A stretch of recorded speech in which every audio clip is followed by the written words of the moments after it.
প্রায় ২ বছর পর ষষ্ঠ ক্রিটিকন নিয়ে আমরা Bangladesh society of critical care medicine আবারও আপনাদের সামনে আসছে। এই ক্রিটিকনের কিছু উল্লেখযোগ্য অংশ রয়েছে যেগুলোতে আমাদের বিভিন্ন ধরনের সেমিনার, সিম্পোজিয়াম, পোস্টার প্রেজেন্টেশন থাকবে এবং কিছু লাইফ সেভিং প্রসিডিউরের উপরে হ্যান্ডস অন ওয়ার্কশপও অনুষ্ঠিত হবে।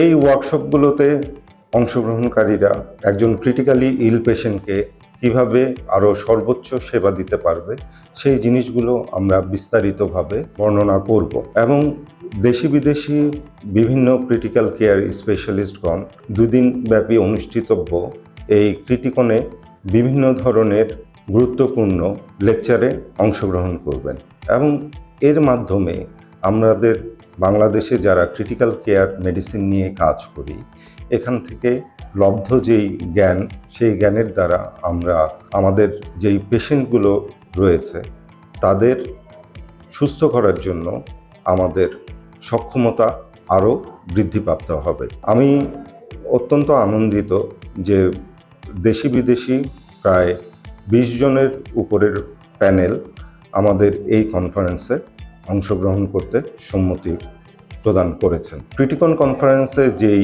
সেমিনারগুলো হবে, যেই ওয়ার্কশপগুলো হবে, এখান থেকে আমাদের যারা জুনিয়র ডক্টর রয়েছেন, শিক্ষানবিশ ডক্টররা রয়েছেন, তারা এর মাধ্যমে অর্জিত জ্ঞান নিয়ে তাদের জ্ঞানের ভাণ্ডারটাকে আরও বিস্তৃত করতে পারবেন, যা রোগীদের সেবায় আরও বড় ভূমিকা রাখবে। আমাদের ক্রিটিকনে সবাইকে স্বনির্বন্ধভাবে আমন্ত্রণ জানিয়ে শেষ করছি।